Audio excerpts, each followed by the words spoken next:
நானே கை வெடிக்குது, கொஞ்சம் அமுத்தி விட. சாரி நான் பெண்களின் கைகளை தொடுவதல்ல. வரவா இவ தொல்லை தாங்க முடியலடா. இவங்களை கத்தி எடுத்து கொண்டாங்க. ஐயோ பாவி பாவி, இந்த சங்கிலி போட்டு விட மாட்டேன். நான் பெண்களை தொட மாட்டேன். வர எல்லா வேலையும் நானே பண்ண வேண்டியதா இருக்கு. பாவி, அங்க பாரு என் சட்டை இருக்கும், எடுத்து கொடுத்துரு. பிள்ளைங்க போடுற துணிலாம் என்னால தொட முடியாது.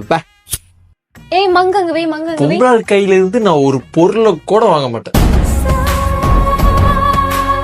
பொண்ணுங்க கைய தொட மாட்டாரா, பொண்ணுங்க கையில இருந்து குடுக்கற பொருள் தொட மாட்டாரா? யாருக்காக இதெல்லாம் பண்ற? எதுக்காக இதெல்லாம் பண்ற? வாயை திறந்து சொல்லு. ஏன்னா நான் தனுஷ் ராசி. அதே கருவி உங்களை ஒரு நாள் குத்தி கொன்னு கூறு போட போதுன்னு சொன்னா நம்புவீங்களா?